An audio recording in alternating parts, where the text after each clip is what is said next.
Galerinha? Bom dia. É assustador o que está para acontecer. Hoje, nessa aula, eu tenho que ir da ótica geométrica até terminar os espelhos esféricos. Tenho que falar tudo, desde espelhos planos, tudo. Certo? Então, eu tenho poucos minutos para fazer isso e ainda quero ver se no final eu consigo fazer exercício. Pelo menos. Ótica geométrica é a parte da física que estuda a luz só usando geometria. Ótica física estuda o olho humano. Estuda a radiação eletromagnética. Ótica fisiológica estuda o olho humano, a maneira como o olho funciona. Fontes de luz, começando por ótica geométrica. Pontual, a luz sai toda de um único ponto. Extensa, a luz sai de vários pontos. Para que essa classificação seja feita, quais são as variáveis importantes para que classifique uma fonte de luz como pontual ou extensa? O que é importante saber? O tamanho da fonte é importante? E só o tamanho é o suficiente? Não. O que mais? A distância que o observador está da fonte. Concorda comigo? É isso. A gente precisa saber qual é o tamanho da fonte e qual é a distância do observador. Por exemplo, o Sol é uma fonte de luz extensa ou pontual? Por incrível que pareça, é extensa. Tu consegue enxergar a parte superior e a parte inferior do Sol, né? Certo? Ela é extensa, porém, uma estrela até às vezes maior que o Sol, olhada de longe, parece um pontinho de luz, né? Beleza? Essa lâmpada é extensa nesse momento. Se eu olhar ela de 1 km, eu vou ver um pontinho de luz. Ela vai passar a ser pontual. Simples pra caramba, pontual e extensa. Fonte de luz primária e secundária. Primária, a fonte emite luz própria. Secundária, ela reflete luz de outra fonte. Cuidado, em coisas que acendem e apagam, pode ser primárias ou secundárias. Essas lâmpadas agora são primárias. Se eu desligá-las, elas vão ser observáveis, mas pela luz vinda de outro lugar. Aí ela passa a ser secundária. Tranquilo. Fonte de luz incandescente e luminescente. Incandescente emite luz devido à alta temperatura, por estar quente. As moléculas estão sacolejando tanto que, além de emitir infravermelho, emite luz. Luminescente, as fontes de luz que emitem luz por outro motivo, não é porque está quente, ela até pode estar morna, mas não vai estar brilhando por estar quente. Essa é luminescente, eu posso tocar nela, mas está longe de ter dor. Então deve estar o quê? Uns 40 graus aquilo ali, está tranquilinho. Ela está brilhando por outro motivo, não é por estar quente, ela é luminescente. Dentro dessa classificação, luminescente pode ser fluorescente, fosforescente, o interruptor que brilha no escuro mesmo sem ter energia elétrica conectada dele. Bioluminescente, formas de vida que emitem luz. Quimioluminescente, uma reação química que gera a iluminação, certo? Então tu vê, cara, fontes de luz tem um monte de classificação. Classificação quanto ao tamanho, classificação quanto à forma de emitir luz. Dentro dessa classificação, outras classificações, o que estava gerando a luz. Eu tenho que decorar tudo isso, professor? Cara, já vi a UFSC cobrar detalhes dessa conversa rápida até agora. Então seria importante ter uma ótima noção. Primária, própria, luz própria. Secundária, reflete luz. Pontual, a luz sai toda de um ponto. Se eu botar um obstáculo, vai gerar penumbra e vai gerar sombra. Sombra é ausência de luz. Penumbra é uma região parcialmente iluminada. Ó, fonte de luz pontual, gente, não pode gerar penumbra. Por quê? Porque a fonte ilumina tudo a partir desse ponto e a fonte ilumina tudo a partir desse outro ponto. E essa região não recebe nenhuma gota de luz. Região iluminada. Região iluminada. E essa região, como é o nome? Sombra. Se essa fonte de luz é extensa, vai ter região, vamos fazer um desenho melhorzinho. Uma fonte de luz como essa, um obstáculo opaco, uma madeira e a parede para a gente observar a luz batendo, um anteparo. Vamos tirar dois raios de luz, um que passa pela parte superior, outro que passa pela parte inferior. Um que passa pela parte superior, outro que passa pela parte inferior. Essa região eu tenho o que, gente? Sombra. Essas regiões aqui para cima, luz, região iluminada. É sagrado? Não, só tem luz. É região iluminada. E essa região aqui, essa região é um degradê entre a escuridão total e a região iluminada. Essa região com menos luz que outra a gente chama de penumbra, como aí, ó. Essa coisa em volta de vocês é penumbra, lembra? Certo? Não é sombra. Se fosse sombra eu nem veria o azulejo. Beleza? Aqui, peraí, é o Sol, a Lua e um pedacinho do chão da Terra. Beleza? Tranquilo? A galera que está nessa região, eclipse o quê? Total, não vê nada do Sol durante um minutinho mágico. Um minuto mágico da vida da pessoa. É impressionante como me marcou esse fenômeno. O cara que está aqui, parcial, ele vê uma parte do Sol encoberta pela Lua. A galera que está aqui, o que? Eclipse? É, mentira. Certo? É isso aí. É bem isso aí mesmo. E assim, claro, totalmente fora de proporção, né? O Sol é gigantesco, a Terra é bem pequena perto do Sol e a Lua é um tisquito. Então, essa sombra aqui, ela lambe a Terra em velocidade supersônica. Como ela é grandona, né, para os padrões humanoides, então uma galerinha vai ficar um minuto ali dentro daquela sombra sendo lambida. Filmado de um satélite, né, cara? É uma coisa absurda tu ver o eclipse, assim, a sombra da Lua varrendo a Terra rapidamente. Ou seja, só pessoas realmente muito viradas para a Lua, digamos assim, conseguem perceber esse fenômeno. Muito bom. Então acabamos dando uma olhada no eclipse solar. Para mostrar o eclipse, que princípio da ótica geométrica eu usei? A independência, a propagação retilínea ou a reversibilidade? Né? A usa de linha reta, é isso que faz a sombra ter o formato do próprio corpo, né? Certo? A propagação retilínea. Olha os raiozinhos de luz em linha reta que eu usei. Legal. Então, além de revisar fontes de luz, nós acabamos revisando o que é o eclipse solar, porque na Terra as pessoas não vão conseguir ver o Sol, porque a Lua ficou entre um e outro. Beleza? Já dá para perceber o que é o cone de sombra, né? A região de sombra e a região de penumbra, o eclipse parcial, e a região onde não vai ter eclipse. Fontes de luz foi, e acabamos vendo os princípios da ótica geométrica, sem querer. Princípios da ótica geométrica. São 3, qual mesmo? Isso. Princípio da ótica geométrica, propagação retilínea da luz. Quando eu for desenhar um raio de luz, vou usar uma reta com uma setinha, para dizer da onde para onde ele está indo. O que mais? Independência dos raios de luz. Quando 2 raios de luz se cruzam, não para nem para dar oi. Futuramente, em ondulatória, teremos que lembrar, em algumas condições especiais, luz com luz pode dar escuridão, hein? Certo? Mas aqui na ótica geométrica, passa 2 raios de luz, nem para. Reversibilidade. Se um raio de luz faz um caminho de ida, por exemplo, refletindo em um espelho, o raio de luz jogado no sentido oposto faria exatamente o mesmo caminho na volta. Por isso, chamada reversibilidade dos raios de luz. Show de bola. E os meios ópticos, hein? Como é que é a classificação dos meios ópticos, os materiais onde a luz passa ou não passa? Translúcido. O que seria o translúcido? Passa mais, é isso aí, passa meia boca, passa sofrendo um embaralhamento, difusão, para ser mais técnico. Tu vê que tem alguma coisa lá atrás, mas não consegue ver com nitidez. Água suja, vidro jateado, plásticos, alguns tipos de plásticos, papel celofane, papel vegetal, certo? Depois, transparente. Passa e passa organizadamente, um vidro bem limpo e liso, a água cristalina em pouca altura de água, né? Alguns centímetros de água límpida. O ar, olha só como o ar é transparente. E opaco, a luz não passa. Se ela não passa, depois que essa luz bate no cara, o que acontece?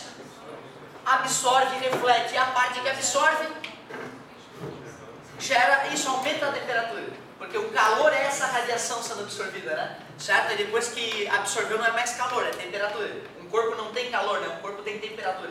Beleza? Temperatura que mede o... Mas é só depois, na última aula. Agora olha só. Vimos as fontes de luz, transparente, opaco, faces da lua. Isso é uma coisa que me marcou muito, cara. Como eu demorei a digerir isso aqui, bicho. Vê, uma coisa boba. Mas também não fizeram desenho. Me falaram só as faces da lua. É porque a gente está vendo uma região diferente da lua iluminada pelo sol. O quê? A luz da lua, aquele brilho, não vem do interior da lua? Não, o quê? Tá delirando? E eu, cara, tu vê criança, né, cara, como é doente mesmo. Olha para a lua e eu achava que o brilho vinha da lua. A lua é fonte primária. Tu vê que viagem. Aí tu deveria perguntar para uma criança que pensa assim, né? Ô criança, da onde que fica escuro então e depois fica claro? E por que não é sempre lua cheia, já que é um mini sol na tua mente que tem ali? Né? Para ela começar a mexer no... É mesmo, né? Pô, nunca pensei. Pô, a luz vai para um lado, vai para o outro, né? Pô, tu vê, cara, sol, por que algum adulto não pegou um guardanapo na hora do restaurante e não desenhou essa porcaria? Sol, sol, terra. Ó, tá ali. E aqui a lua nas 4 posições mais diferentes que ela pode estar. Beleza? Cara, já que a luz anda em linha reta, né? Já que a luz anda em linha reta, essa metade da lua está sempre toda iluminada. Os habitantes do Sol olhariam para a lua sempre cheia. Tudo bem para vocês? A lua está sempre cheia para quem está no Sol. Tu consegue enxergar isso? Só isso, então pronto, entendeu as fases da lua, acabou. Então um terráqueo, ao olhar para a lua, nem sempre vai ter a sorte de pegar a lua com o Sol lá atrás, o cara aqui escondidinho pela terra, né? E cara, que lua, hein? Hoje dá para passear sem lanterna. É o bicho, né? Uma cavalgada na praia, no noite de lua cheia, não tem nada mais bacana que isso, talvez. Só se for só tu e tua namorada, né? Imagina. Olha só, galerinha, as fases da lua. O terráqueo olha para a lua e vê o quê? Lua cheia, está totalmente iluminada. Aí, depois que ela estava cheia, passa um tempinho, minguante, já ficou só uma partezinha iluminada. Tu vê, esse cara aqui, ele vai ver a lua no final de tarde. Esse cara aqui que vai ver a lua à noite, né? Concorda comigo? Beleza? Esse cara aqui não está sendo iluminado pelo sol, para ele é noite, para esse cara aqui é dia. Beleza? Esse cara aqui não está vendo a lua ainda, é dia também para ele. Beleza? Agora olha só, depois da lua minguante, lua nova, tu só vê o risquinho da luz. Façam esse exercício da próxima vez, ao ver a lua, identifiquem onde está o sol. É ridículo, pô, a lua está ali, está brilhando aqui, ó, o sol está escondido lá. Ah, óbvio, acabei de ver, ele estava aqui, veio aqui. Saca? Então tu olhar para a lua e sacar onde é que o sol está, fazer esse exercício de onde é que o sol veio, para onde é que ele foi e por que a lua está brilhando ali, é muito legal. Para a galera que curte a madrugada, na hora que está chegando a outra manhã, né, tu já percebe, realmente, ela está brilhando ali, é verdade, faz todo sentido. Certo? Então comece a observar um pouco a lua e tu vai conseguir identificar a posição do sol, sabendo a metade dela que está brilhando. Lua nova, e depois de um certo tempo, o Czinho, né? Geralmente a parte mais baixinha assim, o Czinho virado para cima, é a lua crescente. Então, pô, não é difícil matar as fases da lua. É um desenho do sol, o desenho da terra, as 4 posições da lua, pinta a metadezinha da lua virada para o sol que está iluminada e raciocina. Não tem que decorar nada. Quando ela está entre a crescente e a cheia, então é quando a gente vê ela tipo, cheia durante o dia. Como é que é? Quando que a gente vê ela cheia durante o dia? Entre a crescente. Pois é, cara, para eu poder ver ela cheia durante o dia, vai ser noite de lua cheia normal e a Terra vai estar rotacionando, certo? Vai ter um certo momento ali no crepúsculo, digamos assim, certo? Que vai conseguir enxergar já que vai ser uma noite de lua cheia bonita, no final de tarde tu já consegue ver ela. Só que dependendo do alinhamento da situação, tu pode ver ela um pouco antes ou um pouco depois. E aí o fenômeno pode ficar, né, mais bizarro, porque a criança está acostumada a ver a lua à noite. A primeira vez que ela vê uma lua bem nítida durante o dia, né? Lua, fica um pouco assustada. Depois a gente explica que isso vai acontecer 1000 vezes. Certo? Então, na verdade, tu vê, né? Eu vou ver a lua cheia em várias situações que já podem estar bem no entardecer. Dependendo do alinhamento entre Sol, Terra e Lua, dá uma situação especial. Aí eles anunciam no jornal, né? Hoje é a maior lua, não sei o quê. Porque a posição entre Sol, Terra e Lua vai ser tal que vai favorecer a observação. Pessoal, em que fase da Lua pode ocorrer um eclipse solar, como nós estávamos discutindo agora há pouco? Só na Lua cheia, jamais poderá ocorrer um eclipse solar em outra situação. Já um eclipse lunar, que é quando a Lua não chega a desaparecer. A Lua não chega a desaparecer por um fenômeno muito interessante. A luz, ela tem a capacidade de contornar um obstáculo, lembra? Certo? Esse fenômeno é chamado difração, a capacidade de contornar um obstáculo. Quando ocorre o eclipse lunar, a Lua não desaparece completamente, ela fica vermelha. Por que ela fica vermelha? Porque o vermelho tem um comprimento de onda maior, a menor frequência, o maior comprimento de onda da luz visível. Então ele consegue curvar, fazer a curva em torno da Lua melhor do que as outras cores. Então o vermelho consegue atingir a Lua, mesmo quando a Terra está fazendo sombra em cima dela. Certo? Sombra, na verdade, das outras cores, né? Mas não do vermelho. É a famosa Lua de sangue. Então é muito mais comum a gente ter um eclipse lunar do que o eclipse solar. Então para que tenha um eclipse solar, a galera falou Lua, então estava errado. É Lua nova. Tá, galerinha? Ó, a Lua tem que estar entre o Sol e a Terra. O desenho que a gente tinha feito agora há pouco, né? Lua nova é eclipse solar. Para que a Lua desapareça, não, né? Fique vermelha, Terra tem que estar entre Sol e Lua. Assim a luz do Sol não consegue atingir a Lua. A luz, exceto a luz vermelha, que ocorre difração em torno da Terra pela luz vermelha, e ela consegue atingir a Lua, fica muito louca a Lua nesse dia. Show de bola. Então lua cheia lunar. E não pode ser diferente, é fisicamente impossível. Ah, mas professor, quando não viaja? Tá beleza? É essa a condição, não tem jeito. Depois disso, depois você clica. Essa parte bonitinha. Lembra que teu olho é uma câmara escura, cara? Quase não dá para acreditar que nesse momento na tua retina tem um Otávio ali de menos de 1 centímetro estampado como um mini cinema. Os vermes que talvez agora estejam passeando no teu humor vítreo, certo? Estão assistindo a um mini cinema projetado lá na tua retina, certo?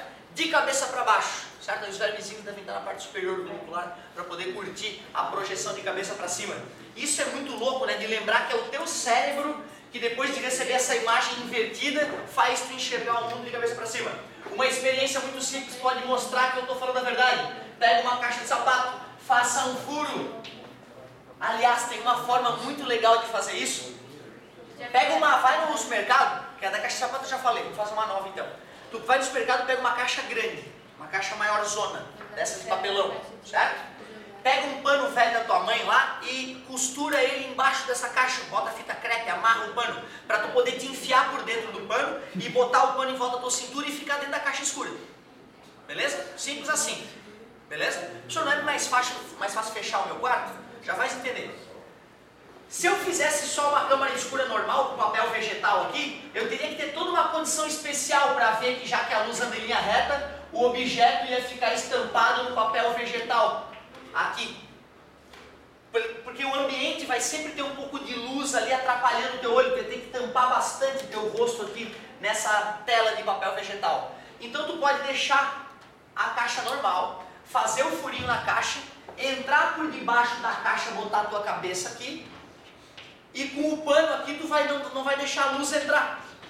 Como tu vai estar dentro da câmara escura e só vai ter aquele orifício por onde entra a luz, tu vai ver na verdade o jardim da tua casa de cabeça para baixo dentro da caixa, já que o furo está virado para o jardim. E aí fica impressionante porque tu está dentro do ambiente bem escuro, aí tu vê com nitidez, é acachapante, porque que merda é essa? Por que está de cabeça para baixo? Eu fiz um furo, Cacilda, na caixa, eu não botei nenhuma lente, e na verdade é só porque a luz anda em linha reta, certo? Só porque a luz anda em linha reta. Lá no cinema, né, o filme passa de cabeça para baixo no projetor. Na máquina fotográfica antiga, o filme era revelado numa posição que as pessoas estariam de cabeça para baixo fotografadas, depois tu vira a foto, né? Certo? Então, no chip sensível à luz da tua câmera digital, a imagem se forma invertida em relação a onde ela está sendo observada, só porque a luz anda em linha reta. Por semelhança de triângulo, eu chamo de I, eu chamo de O, eu chamo de P, posição do objeto, eu chamo de P', posição da imagem. I sobre O igual a menos P'. Eu acho que a apostila não trouxe o menos nessa primeira de novo. Não me conformo, isso custa botar o menos ali. Custa botar o menos? Por que não bota o menos, cara? Ah! Porque aí parece, cara, que é outra fórmula. Aí daqui a pouco eu vou falar de espelho. Daqui a pouco, tipo 5 minutos depois. Ah, para espelho tem o menos. Para câmara não tem. É mentira. Bota o menos, cara. Por que eu vou justificar o menos? Por quê? Ah, tá certo. Esse é o número positivo para cima. Número positivo. Esse é o número negativo para baixo. E como as distâncias são positivas, número positivo dividido por positivo, o lado esquerdo ia dar negativo, o lado direito ia dar positivo. Boto menos, pô. Certo? Que custa, galera, consertar esse detalhezinho, né? Bom, então assim, ó, tu não vai ter a fórmula assim sem o menos, vai ser o menos, é só lembrar que para baixo é negativo, pronto. A fórmula completa desse jeito. I de que mesmo? Né? A altura da imagem. A altura do objeto. Sim, a definição técnica é distância do objeto até o orifício, nesse caso, né? Daqui a pouco até o espelho plano, daqui a pouco até o espelho esférico, daqui a pouco até a lente. Então, P é a distância do objeto até o sistema óptico, para ficar geral. Tudo bem? O que é P'? Até o... Ah, ficou chique. Até o sistema óptico. Beleza, show de bola. O que é o A? Ampliação. Quero mais sinônimos. Aumento linear ou aumento transversal? É bom falar isso, porque o cara, é amplitude. Aí o cara no vestibular pergunta, calcule o aumento transversal. Tem que saber que é ampliação. Ampliação. Aumento transversal. Aumento linear. Beleza, galerinha? Show de bola. O que mais que ele falou? Dá uma ajudinha ali. Depois, o que mais que ele disse? Espelho, leis da reflexão. Foi isso? Leis da reflexão? Me ajudem, cara. Eu não vou fazer coisa grande aqui no quadro, não. Tu vai pela apostila, tu não tem apostila? Não recebeu. Estou chocado, me perdoem. Eu estou bem feliz achando que a galera está olhando a apostila e me ajudando ali. Me perdoe, me perdoe. Então, olha só. Até agora não teve nada demais, tá? Foi só falatório mesmo. Só decorebinha. Lê mais uma vez, de repente, para tentar memorizar os nomezinhos que tu não está acostumado. E agora vai começar uma parte um pouquinho mais técnica. Leis da reflexão. Alguém poderia me citar as duas leis da reflexão? Primeira, o raio incidente, o raio refletido e a reta são coplanares. Coplanares, ou seja, estão no mesmo plano. É a bolinha, eu jogo a bolinha daquela aqui pela mesa, vai pra galera de lá. Eu jogo aqui assim, a galera de lá que pega. Eu jogo aqui assim, vai pra lá. Continua no mesmo plano. A chegada, a reta normal e a saída é no mesmo plano. Eu poderia dizer que o ângulo de incidência e o ângulo de reflexão são coplanares. Dá no mesmo. Segunda lei, I igual a R. Resumindo, eu tenho uma superfície espelhada, eu tenho a reta normal, o raio chega num determinado ângulo, é o I, é com a reta normal que mede, hein, cara? E o ângulo de reflexão vai ser idêntico, só isso. A galera do vestibular faz pegadinha dizendo, esse aqui é o ângulo de incidência. Mentira, é aquele ali, ó. Só de conhecer essas leis da reflexão já dá para entender como é que o espelho plano funciona. Espelho plano, lá na tua casa, tem um objeto. Vou botar um objeto bem idiota, ó, a cabeça dele definida com a setinha e o pezinho dele ali. São infinitos os raios de luz que saem de cada ponto desse objeto. Eu só vou usar dois raios que partem da parte superior e dois que partem dos pezinhos dele. O raio que atinge o espelho com 0 grau, reflete com 0 grau. Tudo bem para vocês? O raio que atinge o espelho com um determinado ângulo, tipo 30 graus, se reflete com este mesmo determinado ângulo, 30 graus. E se esses raios batem no olho do observador, o cérebro desse observador diz, a luz anda em linha reta. Por isso que ali aparece a cabeça da imagem. Não teve inversão nenhuma, hein, galera? Não viaja. A luz que sai da cabeça forma a cabeça da imagem. A luz que sai dos pés vai formar o pé. O raio que atinge o ângulo do espelho com 90 graus, ou seja, cujo ângulo de incidência é 0, se reflete sobre ele mesmo. O raio que atinge o espelho com um ângulo qualquer se reflete com o mesmo ângulo. Beleza? Os olhos de alguém recebem esse raio. Porque se o olho de alguém não receber esse raio, a imagem não existe. Essa parte é uma coisa que eu não sei se eu deveria falar, porque no curso superior eles batem muito nessa tecla. Imagem que é virtual, ela só pode ser concebida se tu diz que tem um observador olhando, senão não faz sentido. Aqueles raios ali, se não bater no olho de alguém e o olho da pessoa alucinar achando que a luz está vindo de trás do espelho, certo? Hã? Cara, isso que é... Calma. Eu quero dizer o seguinte, ó. Uma imagem real é quando a luz bate e forma ela ali. Dá para fazer uma holografia, dá para botar um papel, um guardanapo e ver a imagem ali, que nem aquela que tu vê no cinema. Bom, essa é a imagem real. A imagem virtual, ela é formada por luz que está divergindo do sistema óptico. Ou seja,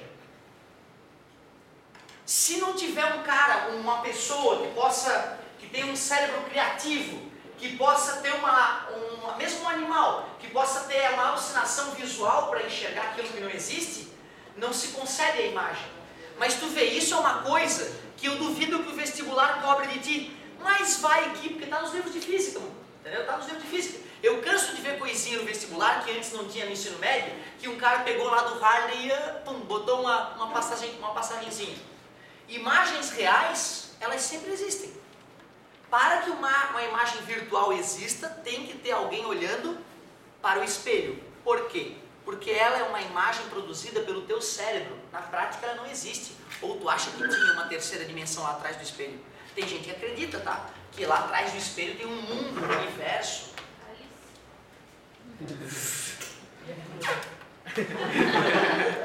Tá beleza, galera? Aquilo ali é uma alucinação do teu cérebro. Acreditem, aquilo ali, cara, eu juro, eu já entrei em espelho. Eu já dei com a cara no espelho. Não, é porque é brabo, cara. O espelho, dependendo do ângulo que tu olha ele, tu acha que tu tá olhando o mundo. E aí tu não tá te vendo inicialmente o ângulo que tu atacou o espelho, entendeu? Então isso é clássico. Em lugares públicos, os caras têm que botar uma faixa no meio do espelho. Não pode ter só espelhado e a galera vai dar com as caras toda hora ali, com as fuças. Então tem que botar uma faixa, tem norma técnica para isso. Se for vidro mesmo, uma criancinha entrando em porta de vidro em hotel já bota um enfermeiro com a linha de costura do lado, costurando a criança. Então é direto, bota vários avisos, certo? Eu já vi cena, cara, minha mãe trabalhou em hotel, 2, 3 vezes a criança sai correndo, a porta de vidro adesivada no meio, estilhaça a porta, e a criança. Então, é triste, cara, a criança sai picada às vezes. Então assim, ó, espelho, ele te deixa absolutamente convencido, dependendo do ângulo que eu uso, de que aquilo é a realidade. Se tu fizer uma moldura de uma janela, botar um espelho, de tal forma que reflita a rua, e a pessoa ataca essa janela de lado sem se ver no espelho, mas ela não tem a menor condição de dizer se aquilo é uma janela ou um espelho.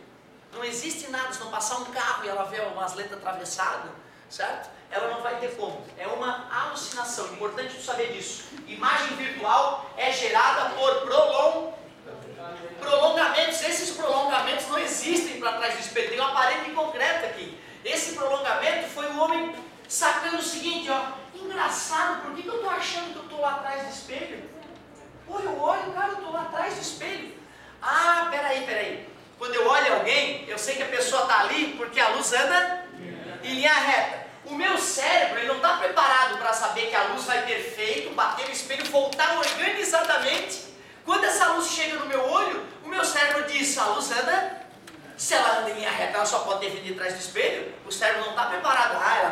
Aí depois tu, sabendo que a luz bate e volta, tu sabe o que está acontecendo. Mas tem gente que mesmo tendo essa noção, acha que tem alguma coisa mágica. Minha namorada, minha esposa, vou ter que estampar os espelhos na hora dos raios.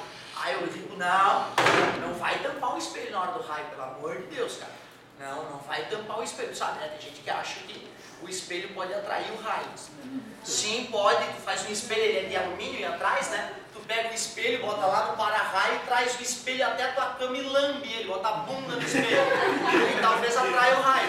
Fora isso, dentro da tua casa, pô, cara, a gente tá num prédio de armação de concreto, mesmo que caia o raio ali, a corrente vai fluir toda pela gaiola de Faraday, lembra? Certo? E, meu Deus, eu não queria tirar o celular da tomada. Que pavor é esse, né?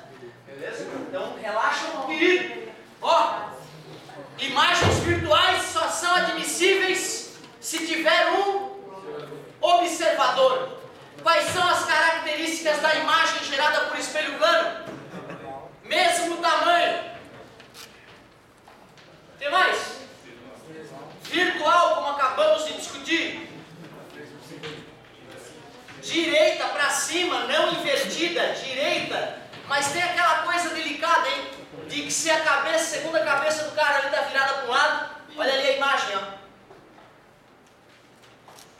Como é o nome desse fenômeno de tu levantar a mão direita e a coisa que está lá atrás, que não é tu, obviamente, levantar a mão esquerda dela? Quase. Invertida seria o contrário de direito. Começa com re, termina com ver. Como? Reversa. Muito bem. Reversa. Reversa é o fato, então, de tu levantar a mão direita e a coisa refletida, ela levantar a mão esquerda dela, o que faz muitas pessoas acharem que é uma outra entidade mesmo. Ô, galerinha, espelhos planos, além dessas características, tem que lembrar outros detalhes. O que acontece quando eu pego um espelho plano e afasto ele y metros para trás, em relação a um objeto parado? A imagem... Obrigado, amigo. Se eu deixo o objeto parado e afasto o objeto uma distância y, a nova distância objeto espelho é x mais y. E a imagem, como se forma a mesma distância, também vai estar uma distância x mais y. Entre objeto e imagem, a nova distância é 2x mais 2y. Como no começo a distância era 2x, a única explicação é que a imagem se afastou 2y. Ao mexer um espelho x metros, a imagem mexe desde que seja mexer assim, ó, aproximando ou afastando. Mexer assim não muda nada, beleza? Os caras passam com o espelho na tua frente assim, ó. Enquanto o espelho estiver passando por ti, a tua imagem vai estar parada na tua frente, beleza? Então tem que transladar para próximo ou para distante da imagem. Isso ocorre ao mesmo tempo ou tem um delay para isso ocorrer? Pois é, virtualmente ao mesmo tempo, já que a luz é muito rápida, para distâncias minúsculas como essas do cotidiano, a luz vai quase instantaneamente mesmo de um lugar ao outro. Logo, se a imagem está se deslocando o dobro do espelho no mesmo tempo, a única explicação é porque a velocidade da imagem é o dobro da velocidade do espelho. E tem mais uma, hein? E se eu rotaciono um espelho de determinado ângulo alfa, o que acontece com os raios refletidos? Rotacionam o dobro. Se um espelho gira de um ângulo alfa, os raios refletidos giram de um ângulo 2 alfa. Então é fácil gravar essa parte, hein, galera? Translação de espelho plano. Aproxima ou afasta da imagem, do objeto. A imagem vai mexer o dobro no dobro da velocidade. Rotacionou o espelho, os raios refletidos rotacionam o dobro. 10 graus, os raios refletidos rotacionam 20 graus. Para completar a brincadeira de espelho plano, lembra que se eu acoplar dois espelhos eu posso gerar várias imagens? E aí entra a questão das famosas bailarinas? Como é que é? Deixa eu ver. O sujeito tem 5 bailarinas e quer gerar para a sua plateia 21, não sei se é isso, mas vamos tentar. Não, 21 não sei se vai funcionar. 3, vamos tentar, 3 bailarinas, ele quer 21 bailarinas em cena. E ele quer usar dois espelhos planos acoplados para poder gerar 21 imagens. A pergunta é qual é o ângulo entre os espelhos, já que para um objeto a fórmula é 360 sobre alfa menos 1. Essa é a questão mais bonita que pode ter dessa parte aí. Se são 21 bailarinas que ele quer em cena, mas já tem 3 atrizes, logo eu só precisarei de 18 imagens, porque 3 serão objetos na frente do público, beleza? Só que essas 18 imagens serão geradas por 3 objetos, logo são 6 imagens por objeto. E aí sim, depois desse breve raciocínio, tu vai na fórmula, beleza? Então ficaria 6 é igual a 360 sobre alfa menos 1. Pois não? O menos 1 ali é do objeto, não é? Esse aqui? Dividindo o objeto. Cara, lamento informar. Essa é uma coisa que... Bonita a tua pergunta. Eu sempre gosto do aluno que cutuca a fórmula. Por que é assim? Por que não é menos 5 ali? Eu adoro deduzir as fórmulas para vocês. Só que tem fórmulas que não são dedutíveis pela matemática. Essa é uma delas. Essa fórmula ela foi deduzida a partir de experimento. O cara pegou 2 espelhos, foi variando o ângulo, botou um objeto lá e saiu contando as imagens. E viu que essa relação matemática fechava. Isso já faz muito tempo. E até hoje, gênios já nasceram e morreram nesse planeta. E nenhum filho da mãe conseguiu deduzir a fórmula matematicamente. Por que dá certo? Que foda, não sei. E não sabemos o que aquele maldito menos 1 está ali. Que viagem, né, cara? Isso é uma coisa que me revolta. Não, entendi. Boa, gostei de ver. E é possível que esse macete se aplique, não sei, tem que pensar um pouquinho melhor. E aí, galerinha, menos passou mais, né? Isso é igual a 360 sobre alfa, 7 vezes alfa é igual a 360, e tu vê, ó, da outra vez os números eram diferentes, que deu um número exato, né? Dessa vez deu um número do mal aí, ó. 360 sobre 7, vai dar um número bem feio, certo? Mas tudo bem, dá para colocar o espelho nesse ângulo sem problema nenhum. Eu acho que na outra vez era 24 imagens, alguma coisa desse tipo, que aí dá um resultado um pouquinho mais bonitinho. Beleza? Então, legal, essa questão eu acho que é o que pior poderia aparecer em acoplamento de espelhos. E se o ângulo for 0?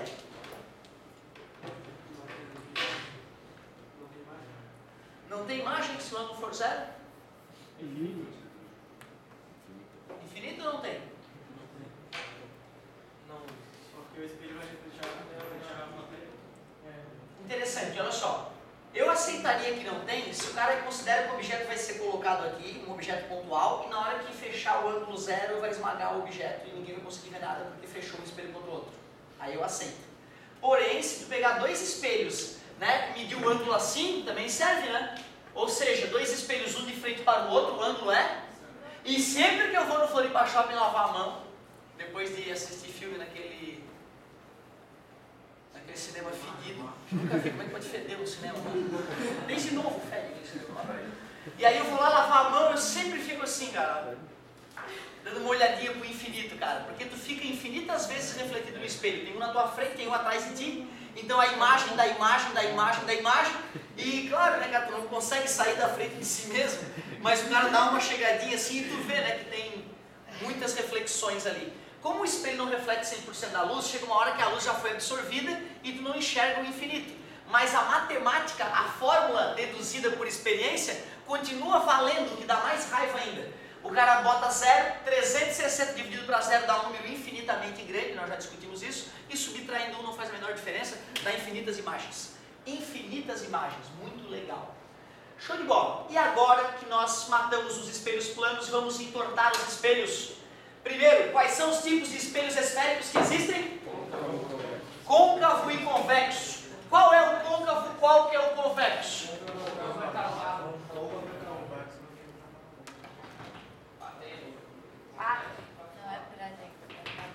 E aí? Tá lá, ó. O que é aquele rabisquinho? Aliás, se o cara não sabe o que é o rabisquinho, já era. Isso, é a parte não refletora, né? É a parte virada para a parede, pode ser, sem problema nenhum. Então vamos lá, esse aqui é o quê?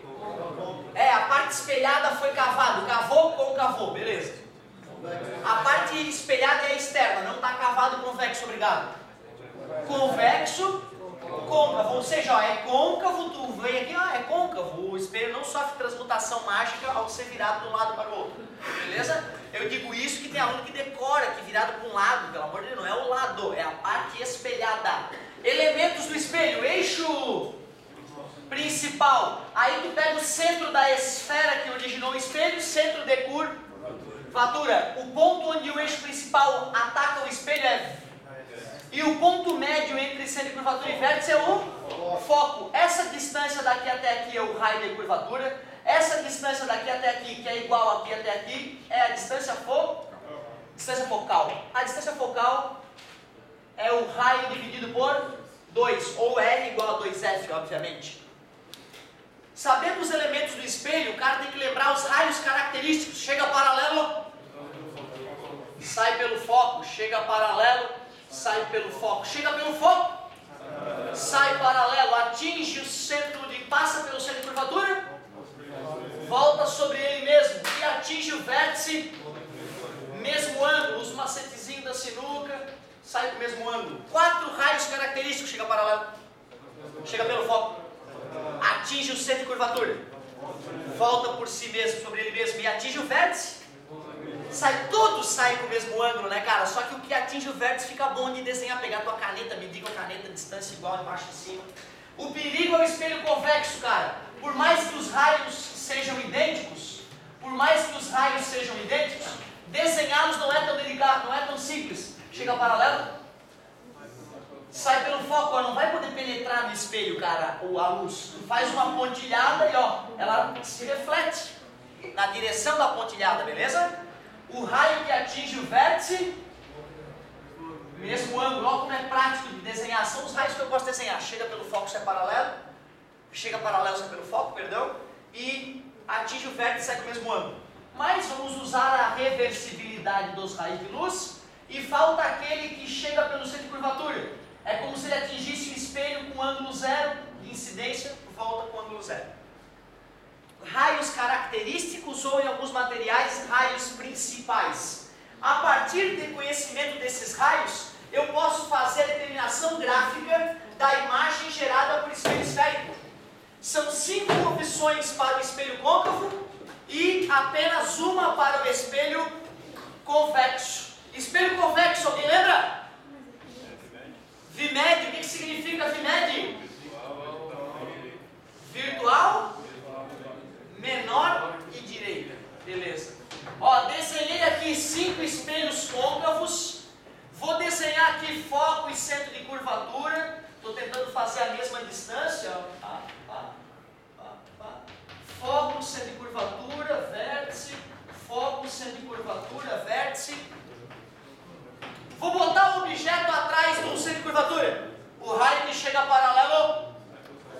Muito obrigado. O raio que atinge o vértice sai com o mesmo ângulo. E os raios vão se encontrar, ó, numa situação em que a imagem fica menor, real e invertida. Menor, real e invertida. E quando o objeto for colocado bem aqui, alguém lembra? Fica igualzinho, o raio que chega paralelo sai pelo foco, o raio que atinge o vértice sai com o mesmo ângulo, eles se cruzam exatamente embaixo do centro de curvatura. Real, invertida, do mesmo tamanho. Aproxima um pouco mais o objeto, a imagem vai se afastar e crescer. Lembra disso? Virtual já? Ainda não, é real, maior, invertida. Será que é o espelho de aumento que minha mãe usa em casa? Não. Fica complicado, né? Porque tu te vê de cabeça para baixo, imagina tirar um cravo de cabeça para baixo, aquela espinha amarela, então, aí não é legal, né, cara? O negócio é estar na posição certa, é gostoso, né? Agora é o seguinte, ó, tá sentindo? Cheirinho de merda. Por quê? Por quê?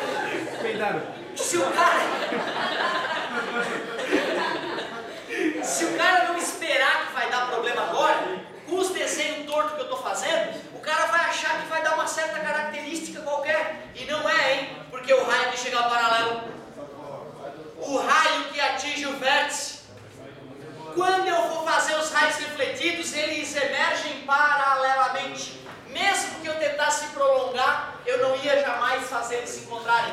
Porque retas paralelas se encontram no... A imagem forma-se no infinito, ou ainda pode dizer que a imagem é imprópria.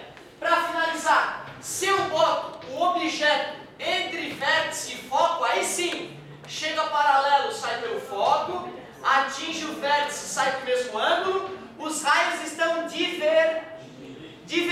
Tu faz o prolongamento agora sim, espelho de aumento, a imagem fica pela primeira vez virtual, maior e direita. Já o espelho convexo é sempre VMED. Não vai escrever isso na prova, o corretor vai rir da tua cara. Virtual, menor, não vai escrever média, para quem sabe se é média, ou é maior, ou é menor, ou é igual. É menor. Não, média é campeão de prova, apareceu média ali quando é discursiva, né, a galera bota média. E direita. Mas peraí, por que o cara vai querer um espelho que deixa as coisas pequenas? Quem quer ver pequeno, meu Deus? Para que serve esse espelho? Ele encolhe as imagens, então cabe mais imagem nele, né? Ou seja, ele aumenta o campo visual. Isso, isso, é por isso que é retrovisor de carro, é aquelas espelho de loja, né, para os seguranças poderem enxergar mais a loja. Beleza, galerinha? Cara, tu tem que fazer muito exercício, não tem mais choro nem vela, cara. Bota a bunda na cadeira, faz exercício!